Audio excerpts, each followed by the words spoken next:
Ahora oremos para iniciar. Padre Celestial, gracias por tu compromiso a tu palabra, que cumple tus propósitos en el mundo y en nuestros corazones. Abre nuestros ojos espirituales ahora para que la comprendamos y la vivamos y la compartamos. En el nombre de Jesús, amén. Ahora iniciamos nuestro recorrido de hoy con la enseñanza del Dr. Magui y la voz de nuestro hermano Samuel Montoya. Continuamos hoy, amigo oyente, nuestro estudio en el libro de Génesis. Estamos aún considerando el 4º capítulo de este primer libro del Antiguo Testamento, y al concluir nuestro programa anterior mencionábamos el hecho de que Juan escribió en su epístola que las obras de Caín eran malas. Ahora, ¿en qué forma fueron malas? Bueno, trajo una ofrenda a Dios que fue una manifestación de su naturaleza perversa. En nuestro estudio de hoy, encontramos a Caín saliendo de la presencia de Dios y estableciendo una civilización que está completamente apartada de Dios. Y los hijos de Caín establecen una civilización impía. Y vamos a destacar 2 o 3 cosas de esta sección. Leemos en Génesis capítulo 4, versículos 16 y 17 lo siguiente. Salió pues Caín de delante de Jehová, y habitó en tierra de Nod, al oriente de Edén. Y conoció Caín a su mujer, la cual concibió y dio a luz a Enoc. Y edificó una ciudad, y llamó el nombre de la ciudad del nombre de su hijo, Enoc. Esto es lo que los hombres han estado haciendo desde los días de Caín. A ellos les gusta dar a las ciudades y a las calles sus propios nombres y apellidos. Aún entre los cristianos encontramos que hay escuelas, universidades y organizaciones con nombres de individuos. A los hombres les gusta hacer esto, ya sean cristianos o como Caín. Pero aquí es donde todo comenzó. Y es aquí donde comenzó la vida urbana. Las ciudades han llegado a ser uno de los problemas más grandes que tenemos en nuestros días. Dicen que las ciudades están desapareciendo gradualmente, pero aún así, la gente está inundando las ciudades procedente de todas partes.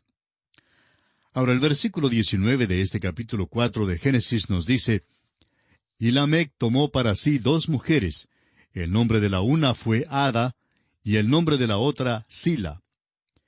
Tenemos aquí el principio de la poligamia. Este hombre hace ahora lo que es contrario al plan de Dios. Nunca en las Escrituras encontramos que Dios apruebe la poligamia.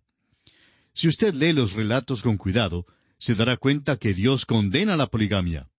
La razón por la cual la hallamos en la Biblia es porque Dios da el relato de ella como un relato histórico. Por eso se relata aquí. Ahora, Ada significa placer o adorno. Y suponemos que ella fue la primera mujer que entró en un salón de belleza. El nombre de Sila, de la otra mujer, significa esconder. Debió, pues, haber sido una coqueta. ¿Qué mujeres tenía Lamec como esposas? No es de sorprenderse entonces que tuviera problemas. Veremos más adelante lo que sucedió. Ahora encontramos aquí el principio de la civilización de Caín. Dice el versículo 20 de este capítulo 4, Y Ada dio a luz a Jabal, el cual fue padre de los que habitan en tiendas y crían ganados. Tenemos aquí al primer ganadero. También era tendero, y sin duda era también el primer contratista.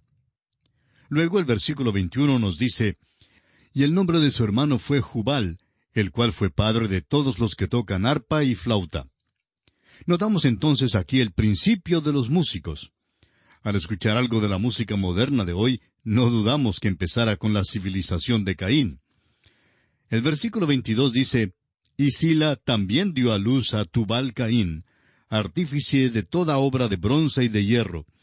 Y la hermana de Tubal Caín fue Naama. Vemos aquí el artífice, y seguimos leyendo el versículo 23 y el versículo 24 de Génesis, capítulo 4. Y dijo Lamec a sus mujeres, Ada y Sila, oíd mi voz. Mujeres de Lamec, escuchad mi dicho, que un varón mataré por mi herida, y un joven por mi golpe.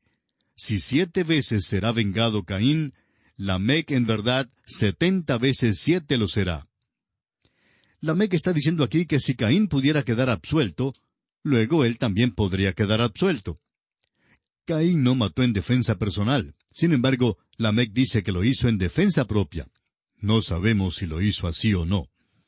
Él dijo que sucedió así. Tal vez las dos esposas estuvieron metidas en esto y de alguna manera tuvo que defender una de ellas. No se nos dice aquí cómo sucedió esto. Se nos dice solo que él cree que será vengado 70 veces 7. ¿Recuerda usted, amigo oyente, que nuestro Señor Jesucristo le dijo a Simón Pedro que debemos perdonar al enemigo? Esta experiencia del perdón ilimitado la encontramos en el Evangelio según San Mateo, capítulo 18, versículos 21 y 22, donde el apóstol Pedro formula esta pregunta: Señor, ¿cuántas veces perdonaré a mi hermano que peque contra mí? ¿Hasta 7? Nuestro Señor Jesucristo le respondió: No te digo hasta 7, sino aún hasta 70 veces 7. Veamos ahora que Adán y Eva tuvieron otro hijo que se llamó Set.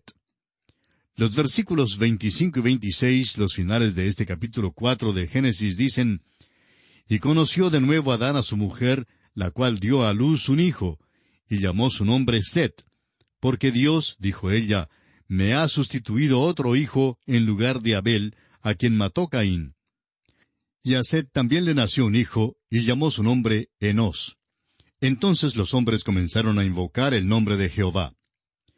Se nos ha dado la línea de Caín, y ahora se la deja de lado. No se la mencionará de nuevo, sino hasta cuando cruce la línea piadosa. Este es el patrón que será establecido aquí en el libro de Génesis.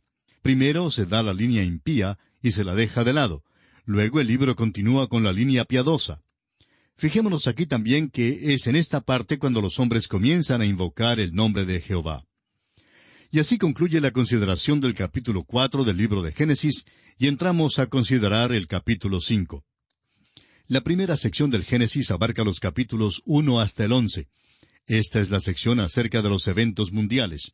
Primero hubo la creación y luego la caída del hombre. Ahora llegamos a la sección que tiene que ver con el diluvio y que incluye los capítulos 5 hasta el 9. El capítulo 5 nos informa sobre las circunstancias que rodeaban al diluvio. Este capítulo nos da el libro de las generaciones desde Adán hasta Set. Este es uno de los capítulos más tristes de la Biblia. Es algo desalentador y desesperanzado. La razón simplemente se debe a que es como dar una caminata por el cementerio. Es como leer los nombres escritos sobre las lápidas. Ellos nacieron, vivieron y murieron. Dios había dicho que en el día que Adán comiera del fruto del árbol de la ciencia del bien y del mal, moriría.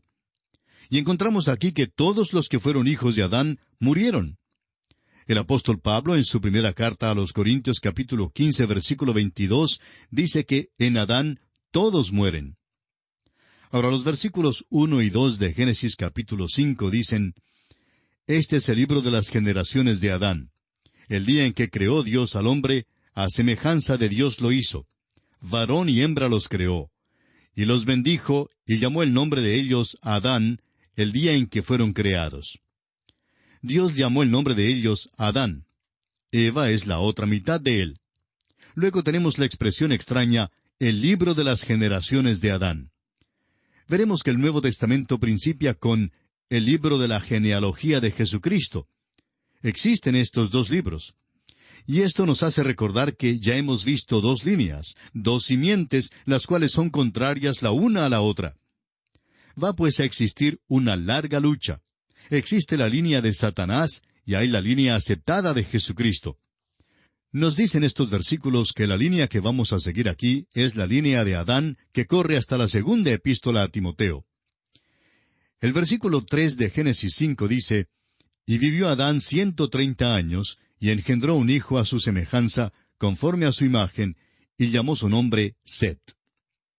Cuando Adán llegó a tener los 130 años, ¿cuál era su edad en realidad? Cuando Dios creó a Adán, ¿lo creó de 30 años? ¿O quizá de 15? ¿Tal vez de 45 años?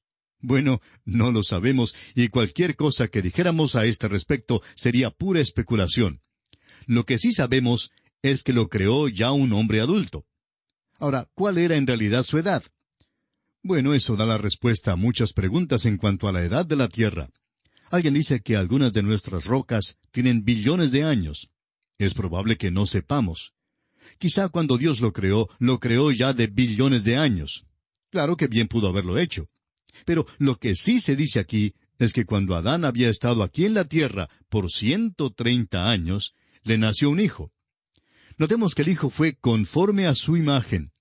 Adán había sido creado a la imagen de Dios, pero el hijo de Adán fue nacido a la imagen de Adán, y llamó su nombre Set. Comenzamos ahora nuestro paseo por el cementerio. Adán engendró hijos e hijas. Pero, ¿qué le pasó a Adán? Leamos el versículo 5 del capítulo 5 de Génesis. Y fueron todos los días que vivió Adán 930 años, y murió. Bueno, esto fue lo que le pasó. Murió. Consideremos ahora la genealogía de los hijos de Set hasta Enoc. ¿Qué le sucedió a Set en el versículo 8? Leamos. Y fueron todos los días de Set 912 años, y murió. Set, pues, murió. Le nació un hijo que fue llamado Enós. Ahora, ¿qué es lo que le sucedió a Enós en el versículo 11? Murió. Pero él también tuvo un hijo, y su nombre fue Cainán. En el versículo 14 encontramos que Cainán murió también, pero que a él le nació un hijo llamado Maalaleel. Y en el versículo 17 leemos que él también murió. El hijo de Maalaleel fue Jared, y en el versículo 20 hallamos que él también murió. Veamos ahora la historia conmovedora de Enoc. Jared tuvo un hijo llamado Enoc. Leamos el versículo 21 de este capítulo 5. Dice así: Vivió Enoc 65 años, y engendró a Matusalén. Ahora, ¿murió él? No, él no murió. Aquí encontramos algo muy consolador en este capítulo tan desesperanzado. Los versículos 22 al 24 nos dicen: Y caminó Enoc con Dios después que engendró a Matusalén 300 años, y engendró hijos e hijas. Y fueron todos los días de Enoc 365 años. Caminó pues Enoc con Dios, y desapareció porque le llevó Dios. Amigo oyente, esta es una cosa muy notable, que en medio de tanta mortandad, de tanta muerte, Dios se lleva a un solo hombre de esta tierra. Dice allí, caminó con Dios. Eso es muy admirable. Veremos en el próximo capítulo que la Escritura dice lo mismo en cuanto a Noé. Aquí están estos dos hombres que caminaban con Dios, Enoc y Noé. Estos fueron hombres que vivieron antes del diluvio, los que llamamos antidiluvianos. Es interesante que en el Antiguo Testamento hay solo dos hombres que no murieron. Enoc es uno y Elías es el otro. Enoc se singulariza como uno de los pocos hombres antes del diluvio, de los cuales sabemos algo. No tenemos ningún dato de la mayor parte de aquellos hombres, pero se nos dice que Enoc no murió, sino que Dios lo llevó, es decir, fue traspuesto. Ahora, ¿qué quiere decir eso? En el trabajo de traducción o traslación, como también lo registra el diccionario, una palabra se lleva de un idioma y se introduce en otro idioma con el sentido igual. Del mismo modo, Enoc fue llevado de esta tierra, fue trasladado, tuvo que deshacerse de su cuerpo. Permaneció el mismo individuo exactamente como en el caso de la palabra. Debe quedar con el mismo sentido. Pero llegó a ser un individuo diferente porque fue llevado a los cielos. Enoc fue trasladado. Este hombre Enoc vivió por 65 años antes de que naciera Matusalén. No nos informa este pasaje cómo vivió durante aquellos años, pero sabemos que después del nacimiento de su hijo Matusalén, caminó con Dios. No sabemos lo que Enoc hacía durante aquellos años y es posible que ni él lo supiera. Pero sí sabemos que si un niño pequeño no nos lleva más cerca de Dios, entonces seremos insensibles a una manera mayor en que Dios pueda llamarnos. Después de eso, por 300 años, Enoc caminó con Dios y engendró tanto hijos como hijas. Después de que Enoc tuvo 365 años, entonces Dios se lo llevó. La única forma en que podemos describirle esto es en la manera en que lo describió una niñita al llegar al hogar después de asistir a una clase de escuela dominical. Cuando llegó a su casa, la mamá le preguntó, ¿de qué hablaron hoy? ¿Qué es lo que te dijo tu maestra? La niñita le respondió que habían escuchado la historia de Enoc y cómo él caminó con Dios. Ella continuó, parece que todos los días Dios iba a buscar a Enoc y le decía, Enoc, ¿te gustaría caminar conmigo hoy? Y Enoc salía de su casa y paseaba con Dios. Pues sucedió que se gozó tanto en caminar con Dios, que esperaba a Dios en la puerta todos los días. Y cada día Dios llegaba para decirle, Enoc, vamos a pasear un rato largo. Tengo mucho que decirte. Por tanto, caminaban y caminaban, y por fin Enoc dijo, pues se está haciendo tarde, tengo que regresar a mi casa. Luego Dios le dijo, Enoc, estás más cerca de la casa mía que de la tuya. Pues ven conmigo a mi casa. De modo que Enoc le acompañó a Dios a su casa. Así lo explicó esta niñita. Y no creemos que podamos explicarlo mejor que eso, amigo oyente. Esa es exactamente la historia que tenemos aquí. A nuestro parecer, esta es una ilustración de lo que ha de venir. Hay muchas grandes verdades en Génesis que son semillas de grandes verdades que todavía deben ser desarrolladas. Creemos que esto representa el rapto de la iglesia. Aquí, pues, antes de que llegue el juicio del diluvio, Dios se lleva a Enoc del mundo.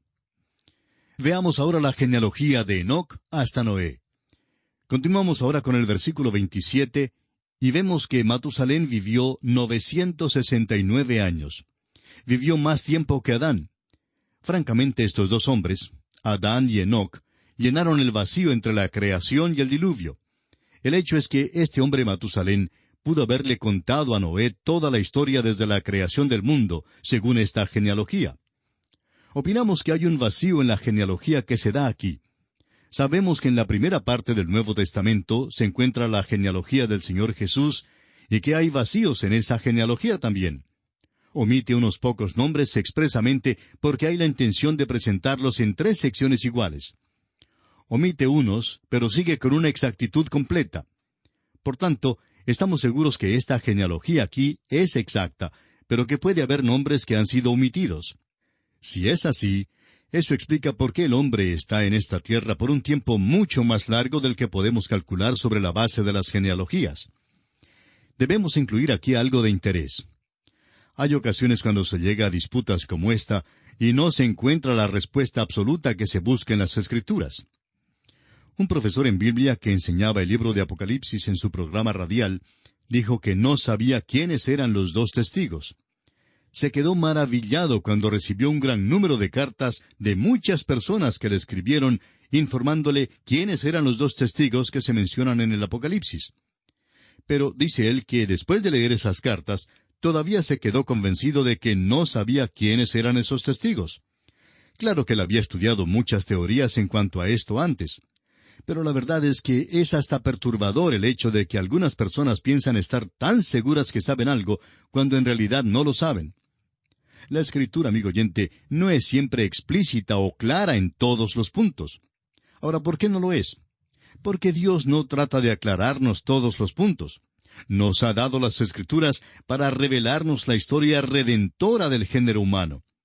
El nombre de Matusalén significa enviado.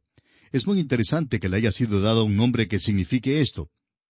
El doctor Newberry, en su libro El Diluvio, da el significado siguiente del nombre Matusalén. Cuando él esté muerto, se lo enviará. ¿Qué es lo que enviará? El diluvio. Mientras que viviera Matusalén, no pudo llegar el diluvio. Es algo muy interesante que si se calcula la cronología como se anota aquí, el año en que murió Matusalén es el mismo año en que llegó el diluvio. Cuando él esté muerto, se lo enviará. ¿Por qué, pues, vivió más años que cualquier otro hombre? Porque Dios estaba aguardando, es decir, esperando aquí para dejar saber a todo el género humano que Dios es paciente y misericordioso. Dios es paciente y misericordioso para con usted, amigo oyente. Le está esperando. El apóstol Pedro en su segunda epístola, capítulo 3, versículo 9, lo dice de esta manera. El Señor no retarda su promesa, según algunos la tienen por tardanza, sino que es paciente para con nosotros, no queriendo que ninguno perezca, sino que todos procedan al arrepentimiento. Pedro explica también que Dios era paciente antes del diluvio. El mismo apóstol dice en su primera epístola, capítulo 3, versículo 20, los que en otro tiempo desobedecieron, cuando una vez esperaba la paciencia de Dios en los días de Noé, mientras se preparaba el arca, en la cual pocas personas, es decir, 8, fueron salvadas por agua. En la consideración de esta genealogía de Enoc a Noé, Lamec se menciona. Luego murió. También tuvo un hijo que se llamaba Noé. Ahora el versículo 32, el último versículo del capítulo 5, dice, «Y siendo Noé de 500 años, engendró a Sem, a Cam y a Jafet». Es asombroso que los hombres sigan a ciegas creyendo en una teoría. Hay una teoría popular en el mundo de hoy, y es que la naturaleza humana por modo ingénito es buena y que se la puede perfeccionar. Esa es la base del programa que se divulga hoy en día. Si podemos simplemente mejorar el ambiente del hombre y su herencia, luego realmente podemos mejorar al hombre. Hay filosofías ateas que buscan mejorar al hombre. Hay quienes enseñan que el hombre puede ayudar a obtener la salvación. El modernismo dice que el hombre se puede salvar a sí mismo. En otras palabras, la salvación llega a ser un tipo de equipo para hacerlo usted mismo. Y luego, una de las sectas nos dicen que la naturaleza humana es totalmente buena y que no hay tal cosa como pecado.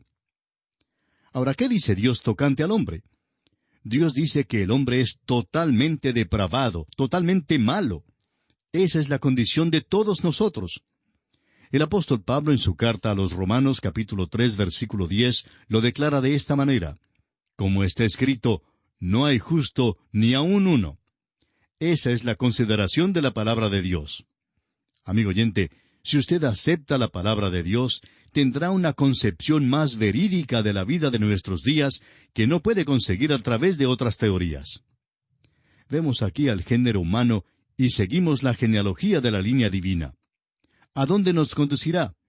¿Va a conducirnos al milenio aquí sobre la tierra? ¿Va a llegar a los campos elíseos y establecer una utopía? Por supuesto que no. El próximo capítulo nos dice que vino el diluvio sobre la tierra, y el diluvio fue un juicio de Dios. En nuestro próximo programa veremos que hubo un motivo para enviar el diluvio. Será pues, hasta entonces, es nuestra oración que Dios le bendiga en gran manera. Y así terminamos por hoy.